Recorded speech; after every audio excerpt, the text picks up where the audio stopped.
Welcome back, ladies and gentlemen, to another episode from me. Hello, it's I, the Black Dragon, and today it is time to continue on with the Nazis and Crows quest line.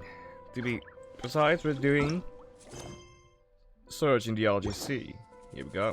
We're going to the Nazis and Crows Auto itself first.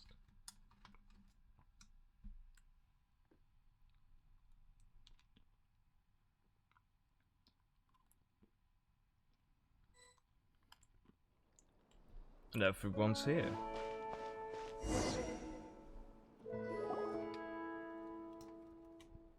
Knight Ruffler, Paimon, you're back. Oh, that's completely the wrong voice, but anyway. You bet we are. Have you found anything new in the meantime? Mr. Caterpillar and I have been doing some research. Oh, and? We've discovered that Seymour doesn't in fact have an annihilation mode. For the data fragment sorting, this phrase was found to have been derived from the novel Prisoner 6 Overrun.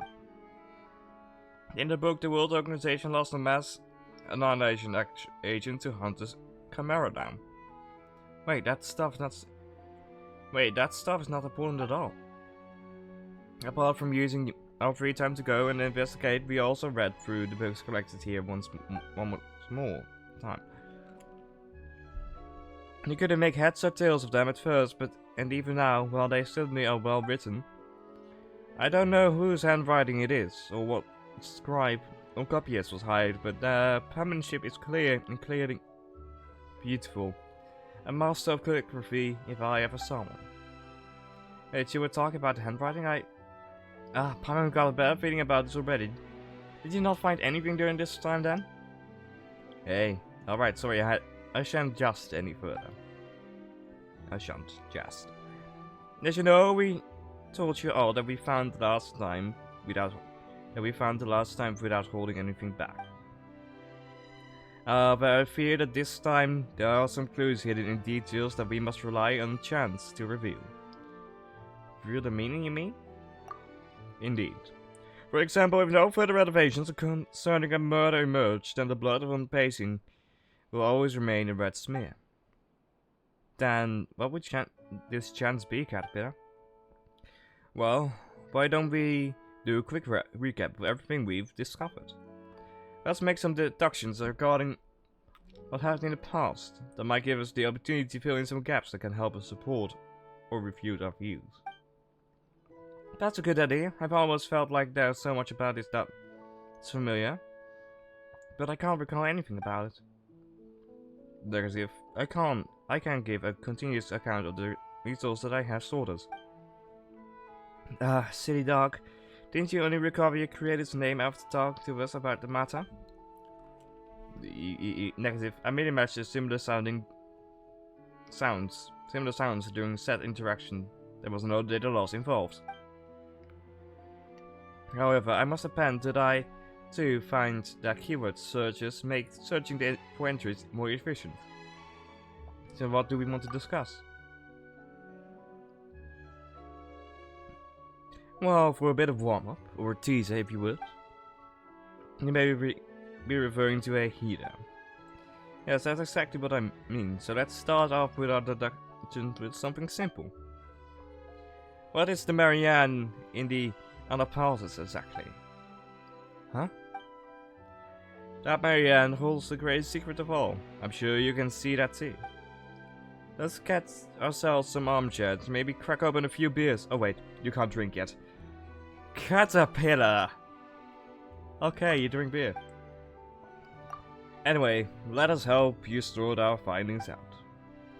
I'll start first. Well, the name Marianne itself certainly is familiar to me. The name of the person I was meant to protect is Marianne, yes, but I have no data regarding the... Oh wait, the name of the person I was meant to protect is Marianne, yes, but I have no data regarding the identity of the one who resides within the Anapausis. We are missing context. I can only conclude based on humans' unmodified lifespan that they are not the same person. That would seem to be the case, huh? It's been a few hundred years after all. As for Paimon, she ate chicken mushroom skewer this morning. Oh, Guess it's my turn. You mentioned before that you encountered oceanic creatures that had a great deal of character, I might say personality even. The precondition for such creatures and their character is the same, that an intelligent oceanid has already understood their original forms beforehand.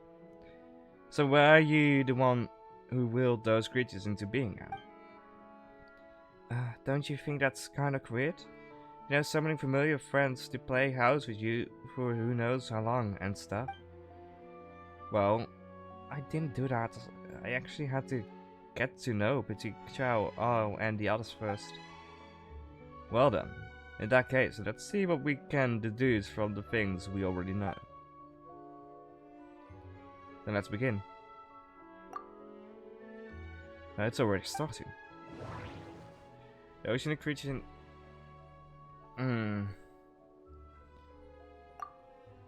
Interpret. Oceanids are sentient creatures unique to Fontain, and they can create oceanic creatures though through mimicry and transformation. Originally unique to Fontain, but one migrated to Leeway. I remember all the strange and wonderful oceanic creatures we saw before we met Marianne. The name Marianne. Anne said the name sounded familiar. I should ask her about it should something come to mind. Ducimo, she is someone that he must protect. Either way, ordinary humans don't live that long. It's been several hundreds of years, so they're probably not the same person, right?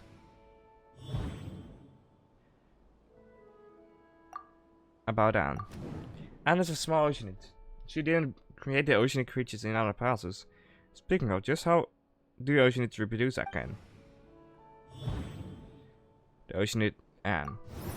Anne's far too weak to control that whole realm, so she can't be the oceanid behind it all. Marianne in other passes seems very mysterious. We've once suspected Anne was a character from our dreams. Maybe Osayo can create water creatures, but it's extraordinary to be able to imagine creatures with rich personalities. It's almost certain that there's an oceanid in other passes controlling everything. Who can she be? Okay, yeah. Associate with this one. No, that can't not be it. With this one. And associate this one with this one. Okay, yeah. It's not Anne. The energetic Marianne. Marianne was the same name as Seymour's owner, and who seems to know everything. Even if she's not an oceanid, she probably relates to the oceanid behind all of this. Okay. So my conclusion. That's enough for now, more than enough for warm-up. Correct, the oddities in and out pals all point to the powers of the oceanids. But this is not Miss Anne's doing, all this together means. There are another oceanid in other passes? That's what I suspect. An oceanid with whom Marianne has a close relationship. Or perhaps she could even be the princess herself. Do you mean to say that Marianne may in fact be Princess Lyris? Yes, Lyris, the Red Empress of the Narcissan Crows Order from the back then. The Red Empress who loves to take heads. Ah, another Alice in Wonderland reference. Take heads. I seem to have a fake recollection of something like that. Whoa. But it's not a story about Lyris, rather it's a fairy tale about someone named Marianne. Yes. The taking heads thing is just a metaphor. Lyris is made of pure water, and so has the ability to dissolve and extract people's wills. The Narcissan Crows Order used her to extract the ego and become holy. Searching for the word keyword Lyris has yielded relevant information in my indices. Talking of the Red Empress has reminded me of a few things about Marianne. Meld it open for a while. Open a while first, then speak to Miss Anne and Seymour. See if the conclusion we reach awakes any new memories. Okay. Seymour. Shall I summarize the entries regarding Lyris I possess for you two? Alright? Omitting the standard citation formats, reconstructing output to match formats, report to superiors. Lyris is a registered Oceanid. She is not eligible to be stationed in the waters outside Fontain and has become a special source of information for the nation. She was appointed as the director of an orphanage to symbolize the love and affection of the previous Hydro Archon. Orphanage affairs were mainly managed by its human vice director. An orphanage director? An orphanage director? Then how is she connected to the Nazism Croix Order?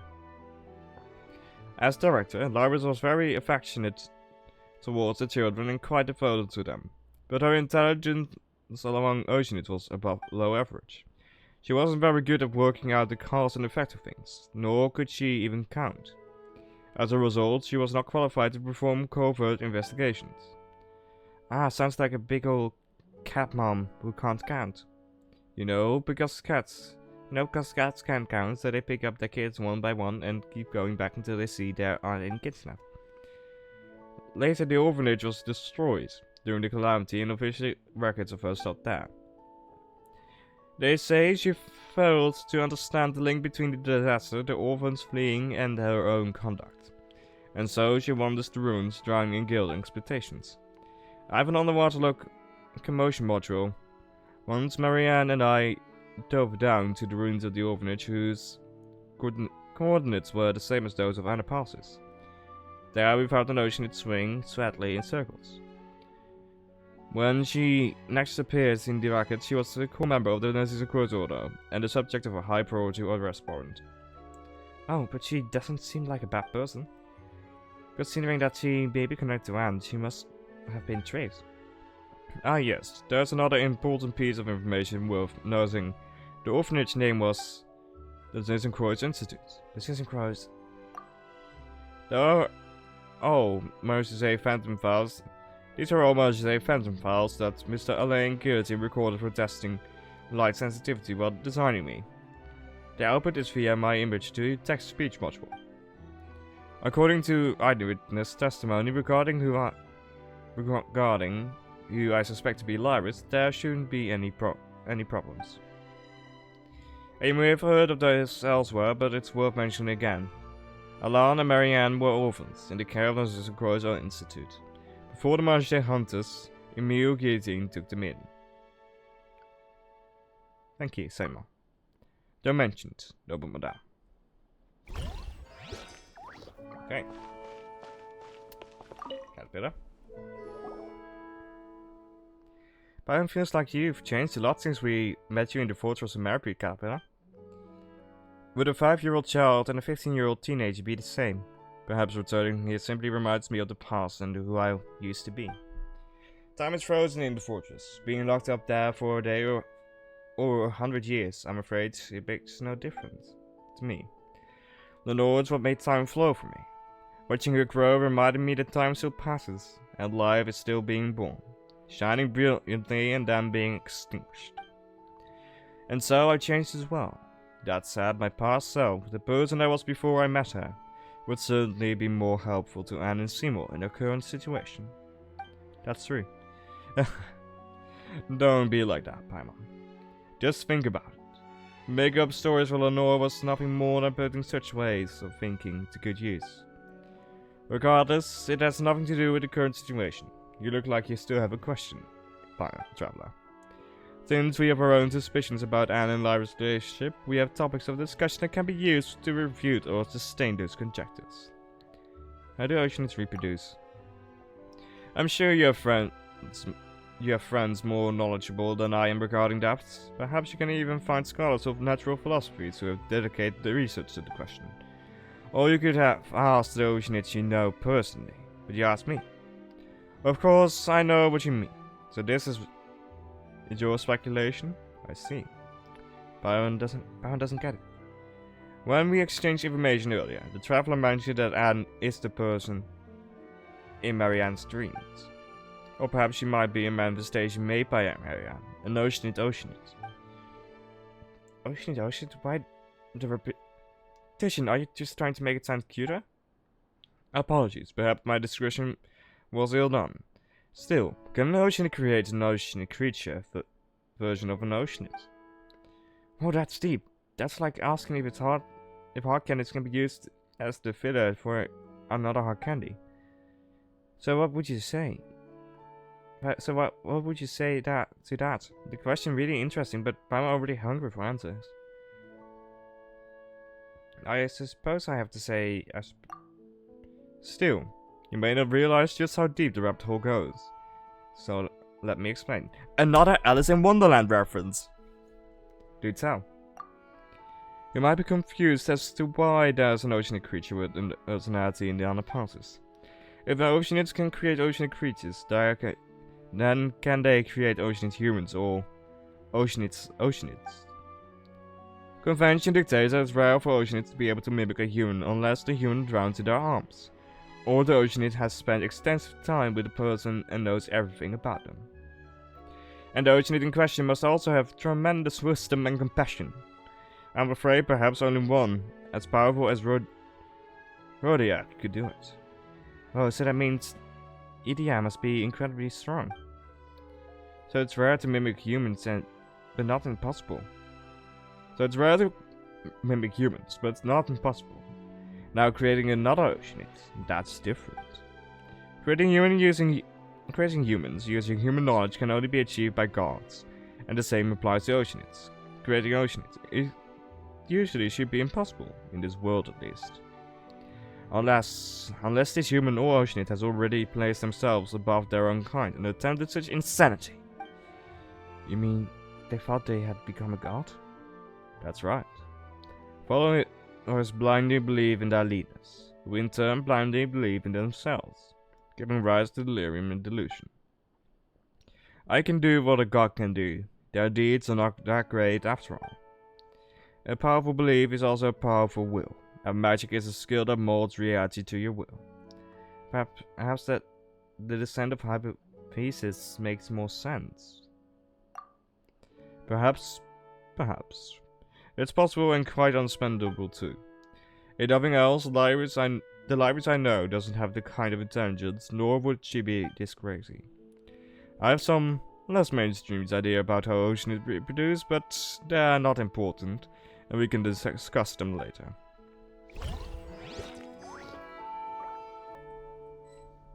Okay, now the last person to talk to is Marianne. So here we go. I know this episode has been a lot of talking up to now, so hopefully we'll get some action. Night Traveler. I've remembered the name Marianne. Oh, do tell. It's familiar to me because it's from children's story.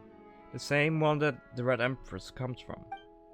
The female lead, Liddle, was mistaken for Marianne, the servant, and Marianne never appeared throughout the entire story. Marianne never really existed, except as a victim in someone's dreams. How do you know about this story, Anne? And isn't that a good question? And isn't that a good question? How do I know about it? The memory feels more vivid than those I have of the stories of the evil dragon, Narcissus.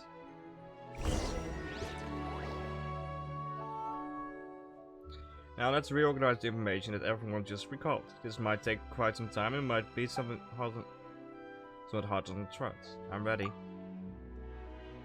So regarding Elaine's younger sister Marianne, there are passes Marianne, the Red Emperor's Iris, and the end is with us. What will our conclusion be? How will we sustain it? And how shall we refute it? Everyone gathers. Is there anything else you would feel we should add? As I mentioned before, Marianne is not only the princess in Anne's story, but she is also the person I must protect. She is the younger sister of Elaine Guillotine, the one who designed me.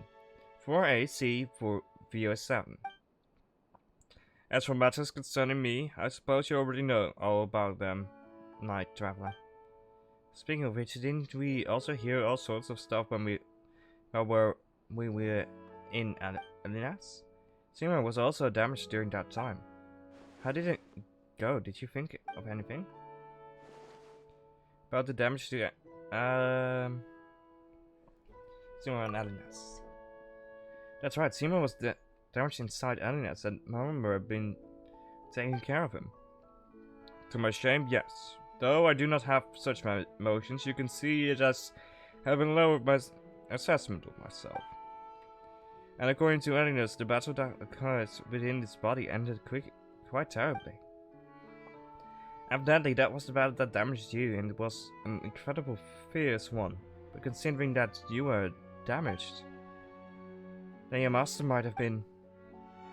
Common sense dictated that the fate of Marianne Guillotine's sister of Helene Guillotine was most likely a grim one. But this world is full of tales of loyal knights who exchanged their lives for a miracle, so you needn't grieve too much, Seymour. Seymour appears to have entered data fragmenting sorting mode out of pure shock. But your master, Marianne, was an ordinary human being, was she? At a time that has passed since then, far surpassed the lifespan of any human. How did it go? Did you... Oh, yeah. The Red Emperor's Library. She was an important figure in the Cross Order, and she is also the other Oceanids involved. As she is also the other Oceanid involved in the tale apart from Miss Anne. One of only 2 Oceanids, and we also just agreed that we believe there must be an Oceanid behind Anna Passes. But her traits don't match those of the Marianne we encountered. Could it be that Lyra's imagination was behind everything, even me? That's unlikely. Seymour mentioned that her intelligence was quite limited, so phantoms of this sort would be quite hard for her. Similar to how an author would struggle to write a character more intelligent than themselves. In fairy tales, the kitten may dream of their living little master, but I fear such things don't happen much in real life. So who's behind all this? And who in the world is that Marianne? The Ocean Dad. Huh? What about me again? We once suspected you might be the person Marianne dreamed of. So in your view, Marianne is the Oceanid behind the curtains, yes? I don't know. Well then, do you find the name Lyris familiar? She is, after all, the only Oceanid involved in this apart from yourself. If you mean the little red tied to the Red Empress, then yes, I do have some impression of it. How did it go? The Marianne in Anapausis.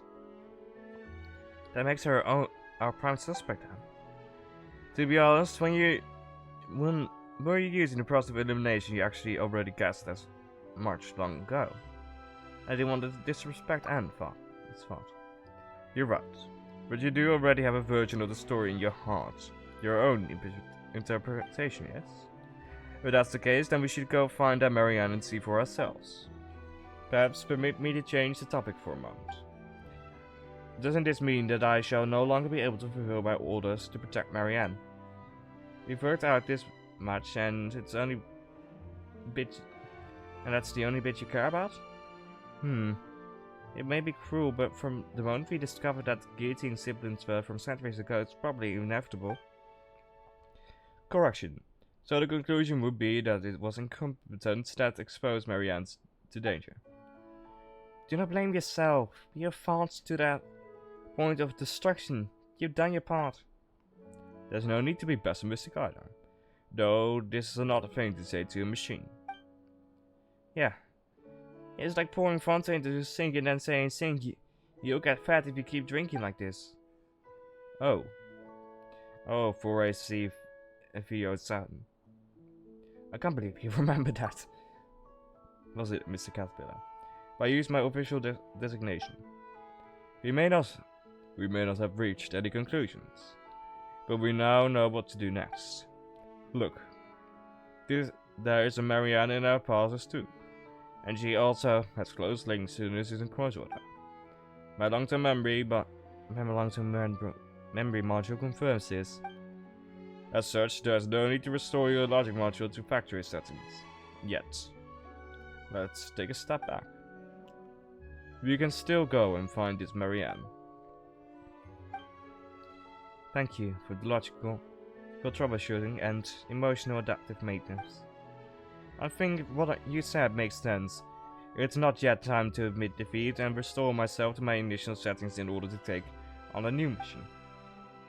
Yeah, that's right. You silly doggy. Let's leave things here for a while then. Once you are ready, we can continue. Why don't we go and find this Marianne?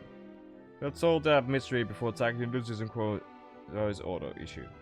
I concur. I'd really like to figure that one out too. After all, it might explain where I come from. My logic module agrees that this is the correct course of action. So shall we go now, then? Okay, we're going back to the Anapasis. Which was here in that. Yeah. Thankfully this time we can teleport in. Don't have to swim there. Also, if you're still here and enjoying the episode, please leave a like, subscribe, hit the notification bell, you know the gist. And stick around the channel for more Genshin Impact content to come. Here we are.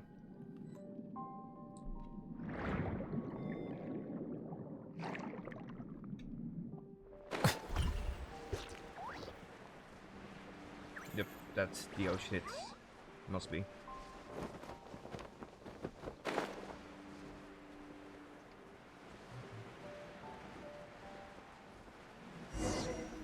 Here we are.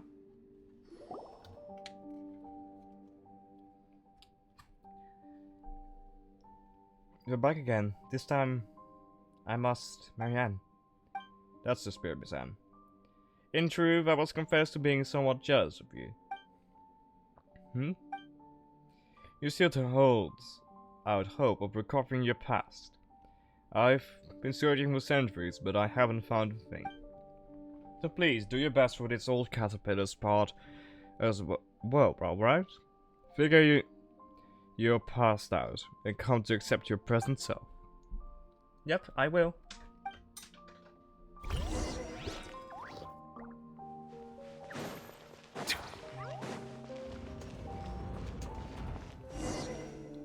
Hello, you two. Whoa, what are these guys doing here again? Wait, isn't that Al's group? Oh, yes, it is us. And you are Night Traveler and Paimon. It's really good to see you. So cool that I can't control myself anymore. Please touch the best of your abilities. She asked us to send you a message. Now let me take it out of her handwritten letter with my hands, which are much like yours, yellow and white ones. I don't want to hear your stories, I prefer my version. Ah. Okay. You guys asked for it. Overruled. Light it up. Easy. Now we got some action. Huh. The bubble that was down before is gone too. Well, if it was Princess Lyra's magic, then that's just how the story goes. Let me think of a way. Close your eyes, everyone. A temporary optical sensor shutdown. Understood. They will be reactivated on your command. Wait, why do we have to do that? That's over my pretends. The charade that something is still there. And belief is the heart of magic. The fate that there is meaning here. So let's close our eyes. So begin imagining what it would look like if the bubble was still here. You close your eyes and feel some sort of fluctuation. I prefer the story of Dungeons and Crows adventure team sitting down happily for tea time after their adventure had ended. Whoa, it really appeared. The author called this step process of imagining. Something in such detail. Imagining. Let's go over and have a look.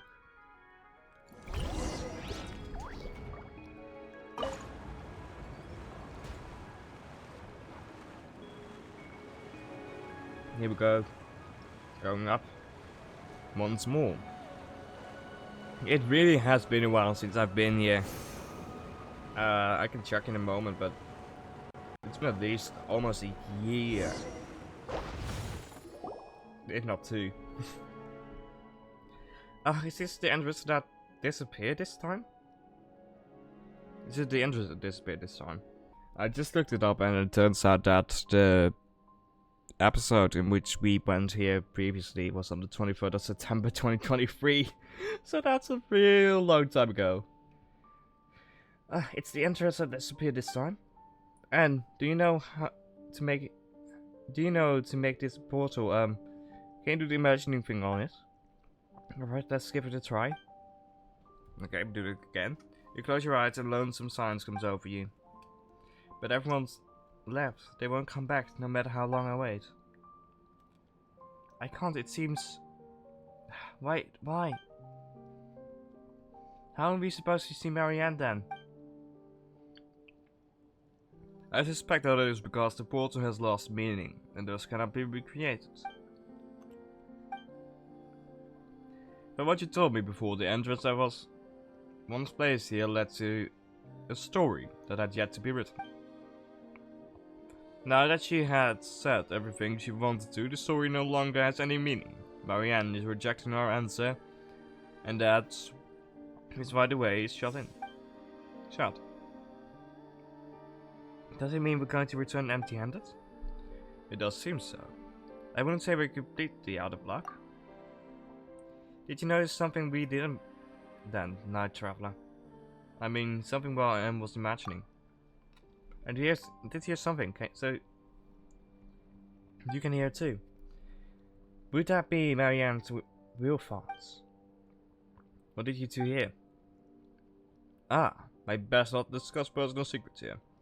The walls might have ears and all. Let's head back before talking about this. We'll return with everyone to the Lizards and Crows order. Okay.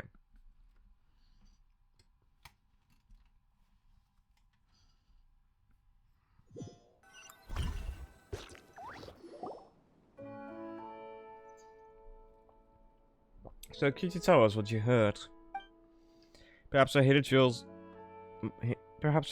might hear something that humans and Oceanids will not. Just as how dogs and humans differ in that regard. I must correct your statement. My auditory components can indeed pick up higher and lower frequencies as compared to humans. However, I'm not a dog. Moreover, a dog low frequency hearing is similar to that of a human. Is that so? Well, I was talking about real dogs. But you for AC V07. Haha, silly dog. That said, I didn't think you would hear it too, Night Traveler. I wonder if we heard the same thing. But everyone's left. They won't come back no matter how long I wait. Looks like we heard the same thing. I suspect that this was the inner voice of Marianne. Did you say anything else? I'm not trying to invade anyone's privacy or anything. I just think that we're onto something here, but you mentioning these words, Traveler. Let me think. After that, I also heard something like, I prefer the story of the Distant Crows Avenger team sitting down happily for tea time after their adventure has ended.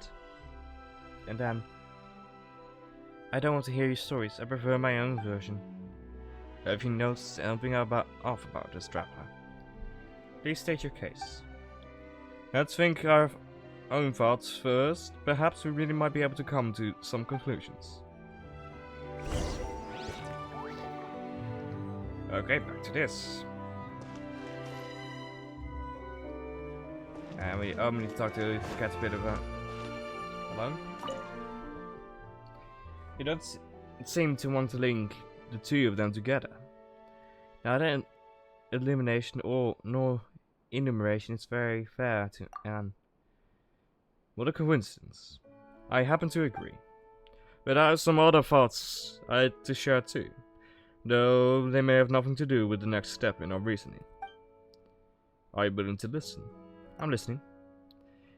Earlier we broached the topic of oceanid reproduction.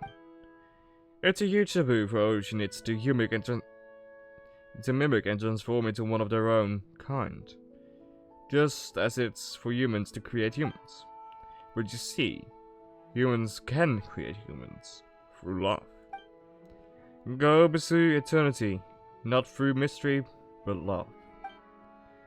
What if by some chance this mystery method of oceanid reproduction is accomplished through imagination and mimicry?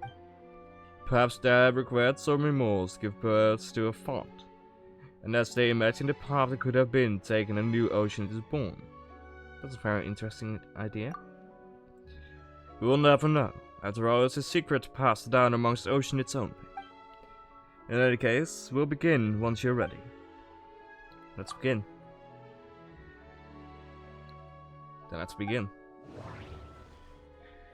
Okay. We'll talk with Marianne. Marianne, who wrote a fairy tale without an ending. She refused our visits, but she mentioned her memory from the Desert Cross Institute. It sounded like she was waiting for everyone to return to the Institute ruins.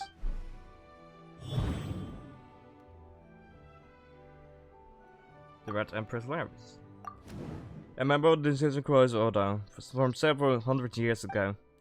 Her whereabouts afterwards are unknown. She is also the only other oceanid involved other than Anne. Marianne Guillotine. The one that Seymour was supposed to protect.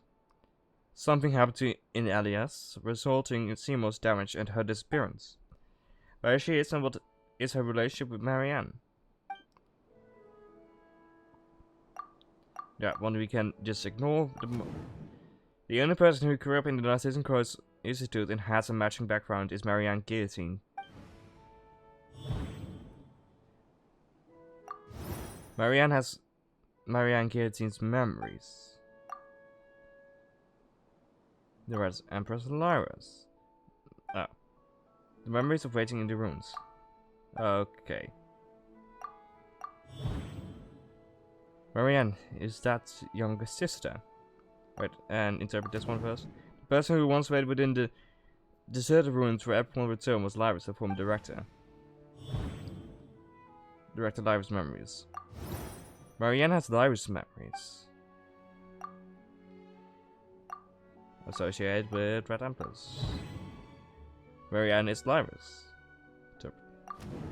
If so, then Marianne is Lyras. Another piece of evidence we have is that they can both use oceanid powers to control and passes. Interpret. If so, then Marianne is Marianne Guillotine. They have the same name and matching memories. Associate this with Marianne is Lyras. The identities are contradictory. But how can we both people at the same time? Lyras a bit. Separate. It must mean that Lyras and Oceanid probably has special powers. And we can associate with the Red Empress Lyras. Dissolving the personality and will. Her job in the Order was to dissolve the member's ego. What could have happened between her and the missing Marianne Guillotine? Lyras and Anne. For some reason, Lyras dissolved Marianne's Guillotine personality. And afterwards, their wills now mixed began to dream. They dreamed of a simple world where the princess is saved and the evil dragon gets killed, while the heroes are always pressing onward. They dreamed of a world where everything was simple and had an answer, as long as Anne was there. Thus Anne and Marianne were born. In other words, there was no... Yeah, okay, yeah, this is the same...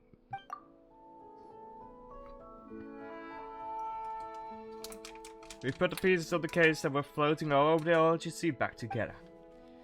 It's just an empty box, even after being put together, but we finally figured out what the lost pearl should look like. What are you trying to say, Kappa? Wait. Don't give Paimon any hints. You're just gonna figure this out on your own. We pieced together a good guess from the clues, but the truth is still unproven. Of course, my speech analysis module has determined that Miss Paimon is correct.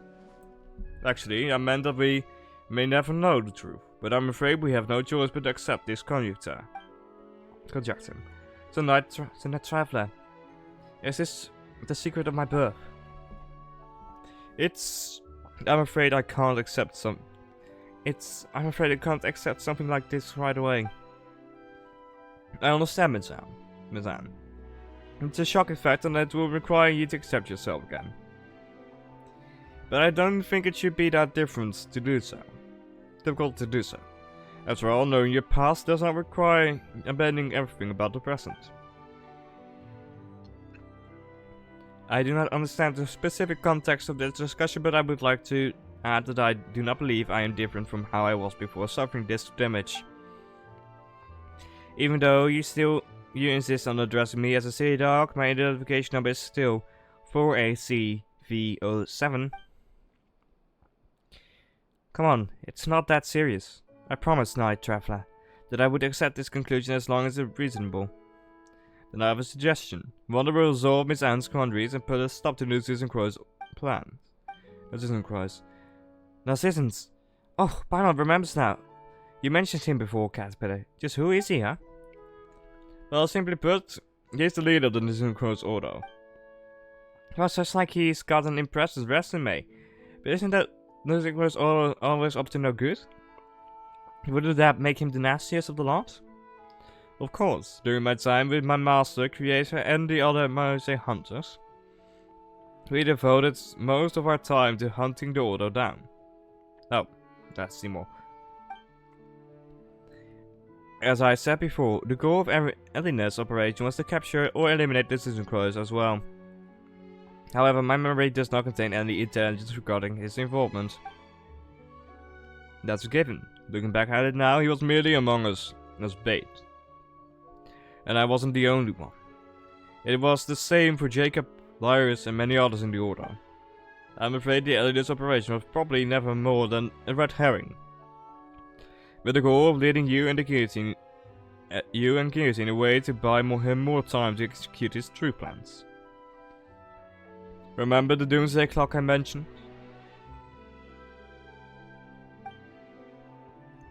It's what the Order considers a countdown to the apocalypse, right? To be more precise, it's the apocalypse as calculated by the world formula. This planet itself should survive just fine though. The beasts of the stars should drink the amniotic fluid of the world dry. 100 years more, and all surface life shall be wiped away. Once life on the surface is wiped out, only that which is underwater will remain. Can a planet full of fish eventually rise up to the oceans of the stars? The thought of having all terrestrial life going extinct is pretty spooky, but when you say things like that, it does give things a romantic ring. It's the heading of the publishing house novel from a few years back. Mom brought it back to the village to learn how to paint. Oh. Oh, no wonder. Anyways, for myself and the others gathered here, though the Narcissus Crow's order is the source of all our troubles. It's subjective, and the Narcissus Crow's greatest purpose are actually completely selfless.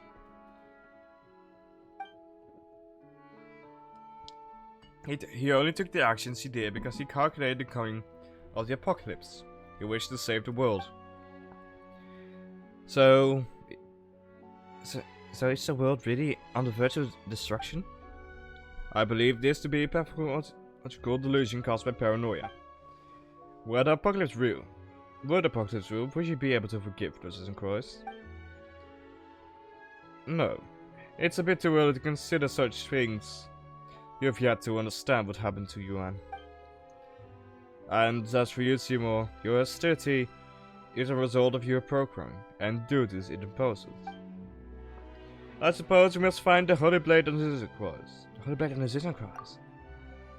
I'm talking about the real one, of course. As much as it may be quite strange to say that the ceremonial sort of a magic society is real. Not only will it help us stop Narcissus Crow's plans, but its unique power may be able to undo the merging of wills. We should be able to separate Lyris and Marianne.